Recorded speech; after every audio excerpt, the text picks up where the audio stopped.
It's here, folks. Buffalo Bills training camp begins this week. What are the biggest storylines entering camp? We're covering everything you need to know today on Locked On Bills.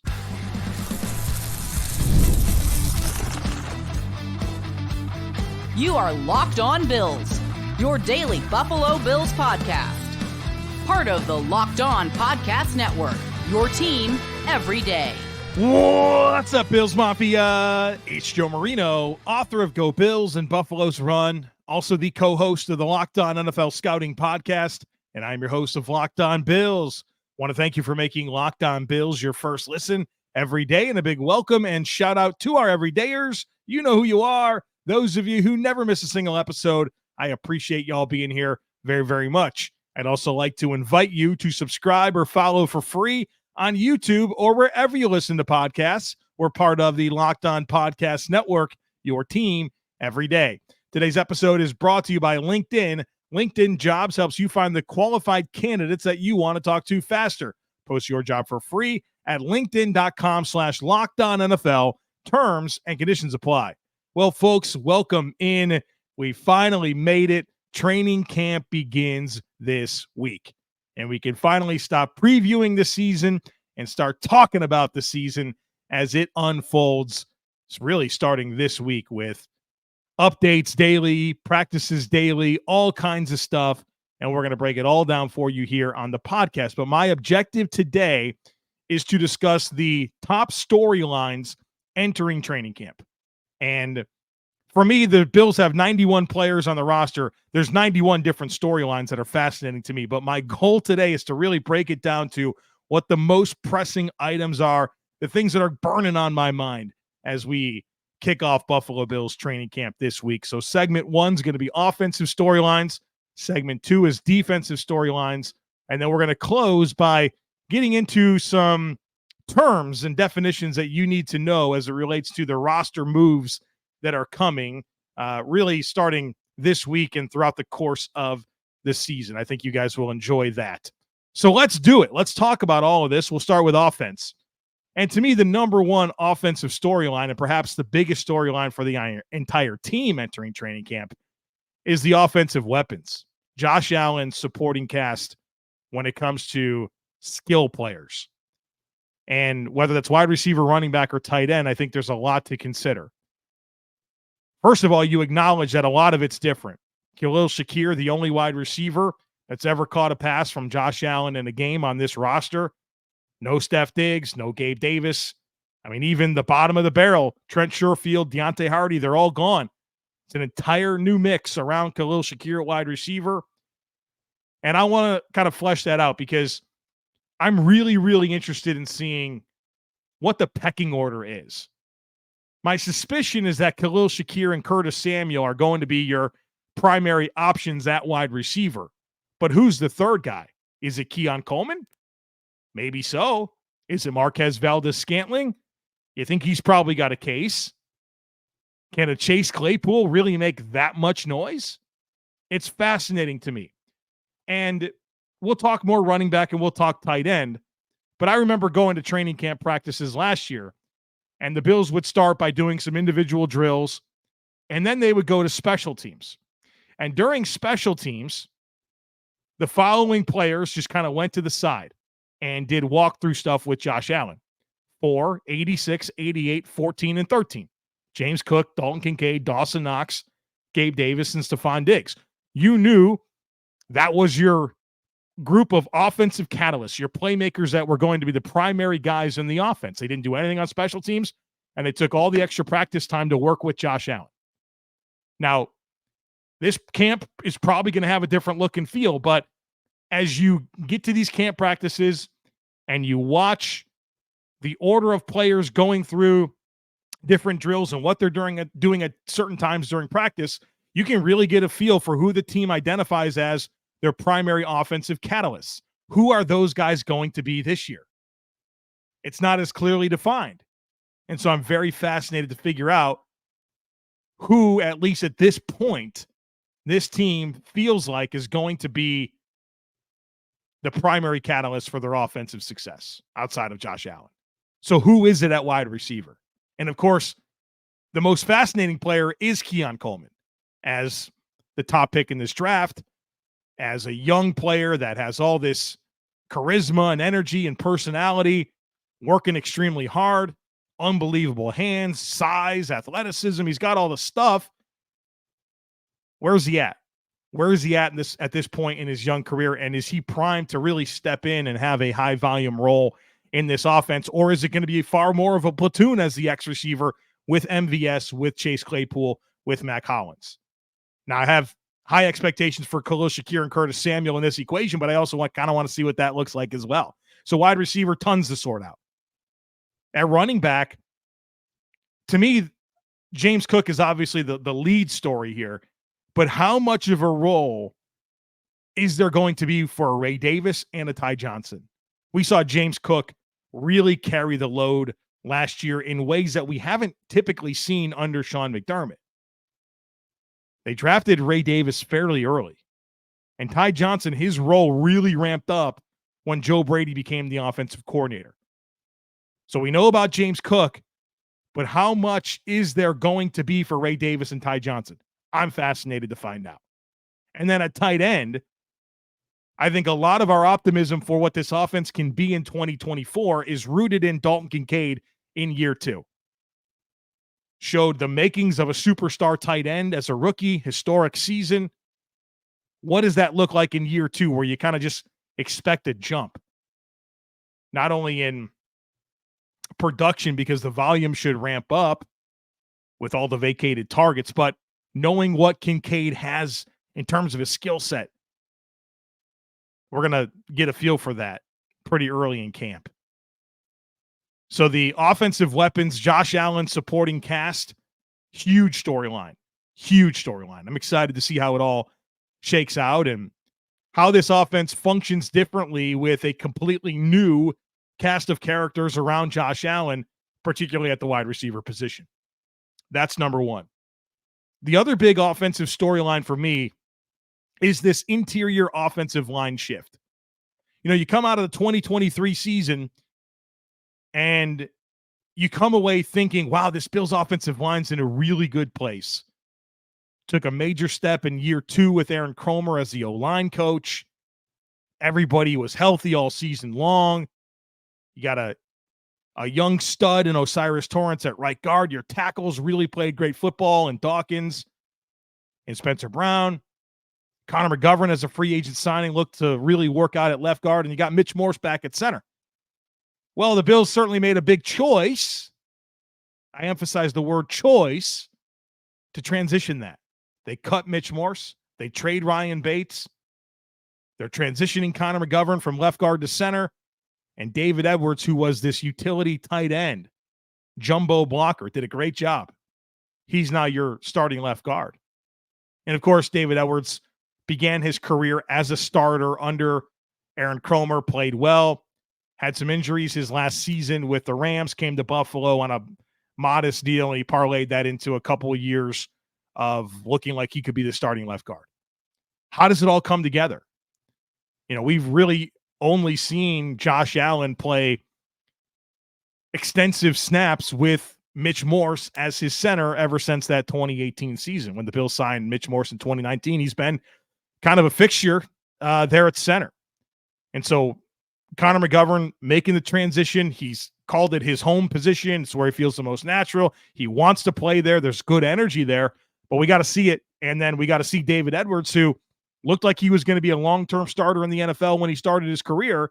He's only started 4 games over the last 2 seasons. So is he ready to kind of pick up and build off of that early career momentum in his second season in Buffalo? That was certainly in mind when the Bills made this choice to move on from Morse and Bates and transition. This was the vision. Very, very fascinated to see how this all plays out. So when it comes to the offensive side of the football, it's the offensive weapons, particularly at wide receiver, and how that sorts itself out. And then this transition with the interior offensive line. And certainly there's a whole lot more. There's so much more. We could talk depth. There's big things at every position. I'm fascinated by literally everything that's happening on the field. But those are the 2 main storylines for me when it comes to the offense entering training camp. All right, folks, we got plenty to talk about on defense and some coaching stuff and some special team stuff, so be sure to stick with me. I love sports. I love them so much. I never want them to stop.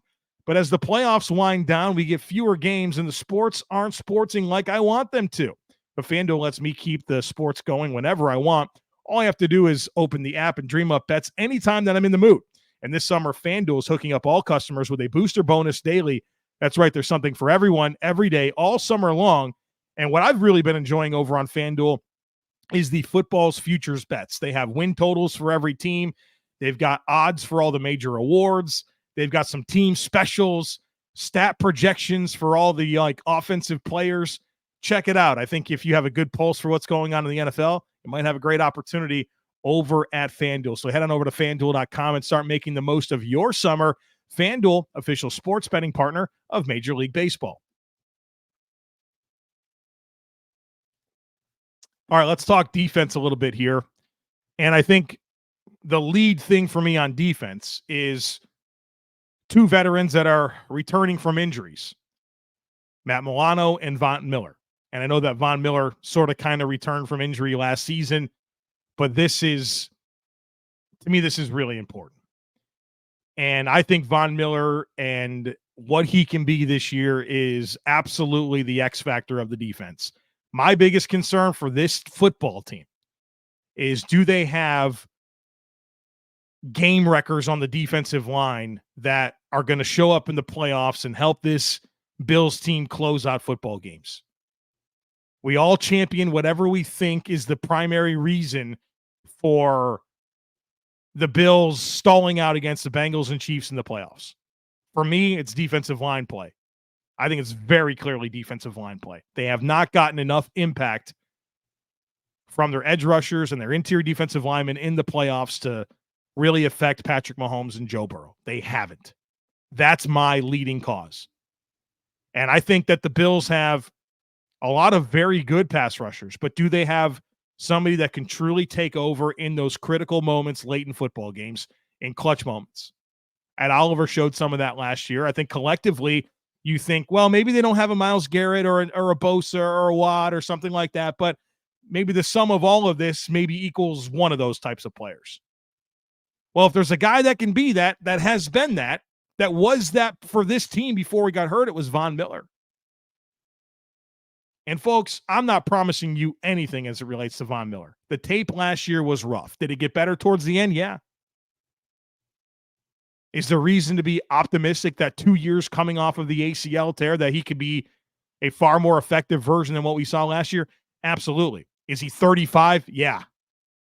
So there's competing variables here that take you in different places for what you can expect. And so for that reason, I really don't have expectations.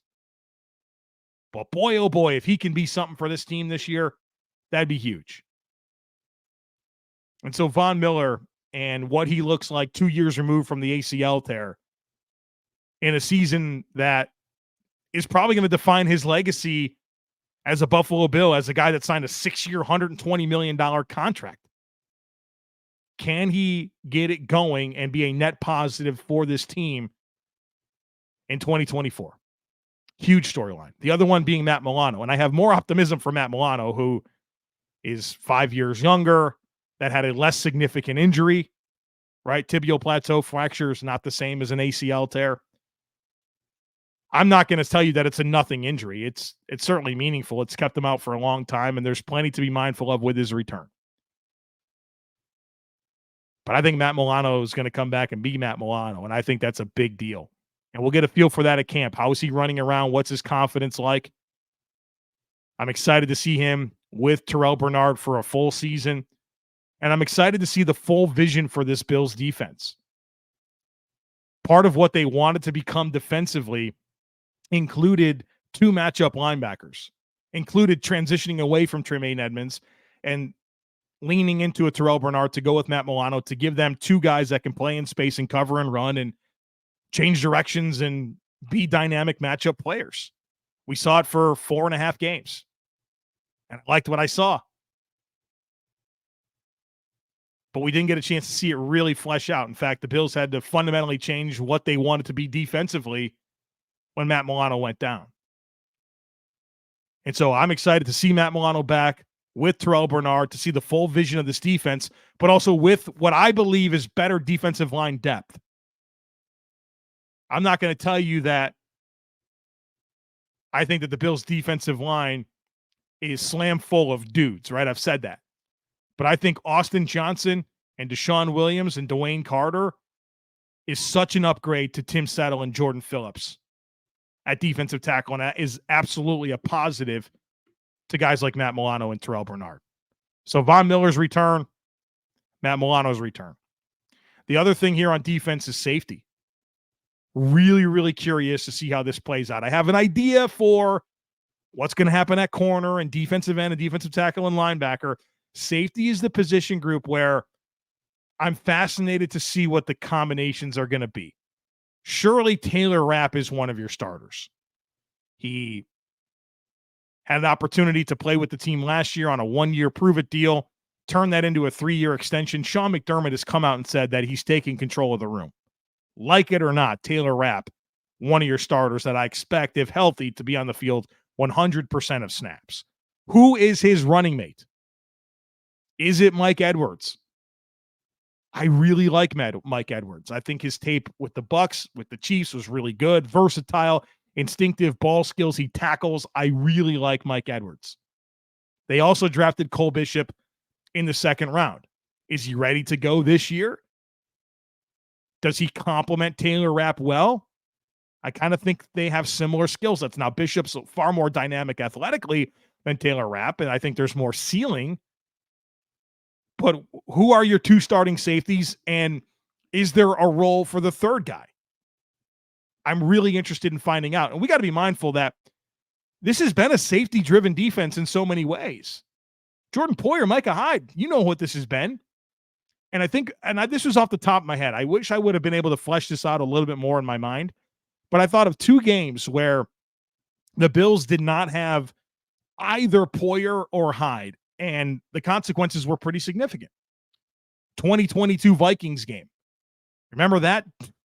I mean, that was just one of the most ridiculous football games I've ever watched. That's what that was. A comedy of errors. But you remember those big moments down the field. No Poyer, no Hyde. The coverage was sloppy. Think about the 2022 loss to Miami, the Heat game in Miami. The Bills outgained the Dolphins by like 300 yards, statistically dominated them. But Miami won the situational moments. And one of those moments was it like 3rd and 18 or 3rd and 22 or something like that. And Tua hits Jalen Waddle over the middle of the field. And it's Cam Lewis and Damar Hamlin, I'm pretty sure, at safety trying to figure it out. And they had a bust in coverage, and they're able to convert that and win the football game. So when this defense hasn't had Poyer and Hyde, off the top of my head, 2 instances where you feel like it was a decisive moment in the Bills not being able to win a football game. And now neither of them are here. I understand that they're declining players. The Bills needed to do what they did. I'm not saying that they shouldn't have, but there is something new there. We've seen the consequences of not having them, and here we are. I think the player I'm really focusing in on is Cole Bishop. What is he like? Is he ready to go? And what type of noise can Mike Edwards make in this race? Meanwhile, it feels like the hot name might be Damar Hamlin for how he did at OTAs. Safety is going to be something to pay attention to. The next thing is the Bills have a new permanent offensive coordinator and a new permanent defensive coordinator. Now, they're not outside hires, but this is really both Joe Brady on the offensive side and Bobby Babich on the defensive side's first training camp as the respective coordinator for this team. We know that they're both young and bring a lot of juice and energy, right? I think that's something that we get communicated to us when any player or coach talks about Joe Brady or Bobby Babich. A lot of energy. And so that's exciting. But for Joe Brady, like, the whole narrative here is, well, he took over Ken Dorsey's offense and couldn't really put his fingerprints on it because he did it in the middle of the season. Well, now you had a full offseason to install, to get your play action concepts right, to figure out what you want to be in terms of running the ball, your spread, like whatever you want to do and be, you've had an offseason now to figure that out. What does it look like? What are those wrinkles? What are the personnel groupings? And then on defense, I think what I'm most curious about is Bobby Babich in full command? Sean McDermott was the defensive coordinator last year, and he's the head coach. He's defensive minded. He's, kind of brought up Bobby Babich through the ranks. What type of empowerment does Bobby Babich to really run this show? I've been to enough Bills practices to know what it looks like when Leslie Frazier's the DC, when Sean McDermott's the DC. What does this look like with Bobby Babich? And I know that many people are very curious about who's going to call the plays. I find myself less interested and concerned in that. I'm curious, right? But I don't know. I'm not gonna have a whole lot of commentary on that. I think if Babich is ready, he'll call the plays. If not, Sean McDermott will. And it doesn't mean that Bobby Babich doesn't have an active role in leading the defense, but I'm interested in finding out. But we'll see. I want to see if during practices, is Bobby Babich in full command of this defense? And the last thing here in terms of storylines before we get into the terms and definitions, if you will, is the kickoff rule. Did a podcast on it all last week. But how do the Bills kick? How do they practice it? Who are the returners? What's the personnel like covering and blocking? Is it heavier personnel? Do you see defensive ends involved? Is there a place for, normal size corners and safeties and receivers? All of that's fascinating, and we'll get some early looks at that during training camp, and of course something we'll monitor throughout the preseason. But I think the reality of the kickoff stuff is it's going to be so fluid throughout the course of the season. We'll talk about it a lot, but I'm not sure anyone's going to have it figured out. I think you're going to see it ebb and flow quite a bit throughout the course of the year as teams figure out what works and what doesn't work. It's going to be a huge layer to the 2024 season. All right, folks, so those are my biggest storylines entering training camp. On the other side of it, everything you need to know in terms of terms and definitions. Maybe you want to know what the PUP list or the rules for the injury reserve or the practice squad or waivers or all of that. We're going to talk about it here for you in just a moment, so be sure to stick with me. When you're hiring for your small business, you want to find quality professionals that are right for the role. And that's why you have to check out LinkedIn Jobs. LinkedIn Jobs has the tools to help you find the right professionals for your team faster and for free. LinkedIn isn't just another job board. LinkedIn helps you hire professionals that you can't find anywhere else, including those who aren't actively searching for a new job, but might be open to the perfect role. In a given month, over 70% of LinkedIn users don't visit other leading job sites. So if you're not looking on LinkedIn, you're looking in the wrong place. On LinkedIn, 86% of small businesses get a qualified candidate within 24 hours, and 2.5 million small businesses use LinkedIn for hiring. So hire professionals like a professional on LinkedIn. Post your job for free at linkedin.com/LockedOnNFL. That's linkedin.com/LockedOnNFL to post your job for free. Terms and conditions apply. All right, folks. So this last segment is really going to be me answering a herd mentality question that I think is very useful for everybody right now as we enter training camp. And there's going to be so much roster movement and rules and stuff like that. I want to break it all down for you. So the question, I'll read it, comes from John, and then we're going to get into a bunch of stuff. John says, basically, we've been through free agency, the draft, OTAs, minicamp, but what happens to the roster between now and the season opener? How and when do we get from 90 to 53? What is the definition of cut versus waive versus PUP? We signed a whole bunch of new people. Are those contracts null and void if cut? What are parameters of the practice squad? Can they move up or down? What's the trade deadline? I'm sure you get the point. I think such a pod would give us some insight into next steps. So let's talk about it. First of all, the rookies reported for training camp last week. It's one of the unceremonious things that happen in the NFL. Rookies report for camp before the veterans, and I think everyone acknowledges it, but there's no coverage of it. We don't get any press conferences. It just happens. So that happened last week. This week, the veterans report on Tuesday, the 23rd. And the first practice is Wednesday, the 24th. The roster is at 90 players. Now, technically, the Bills are at 91 players because they have an exempt spot for Travis Clayton, the Bills' 7th-round draft pick out of the International Pathway Program. And this is an incentive for teams to draft players out of the International Pathway Program because they get an extra roster spot, which turns into an extra practice squad spot. They're exempt. It's so the Bills will have 91 in the roster because Travis Clayton is exempt. Now, that has to be down to 53 by 4 p.m. Eastern time on August 27th. So in the past, roster cutdowns were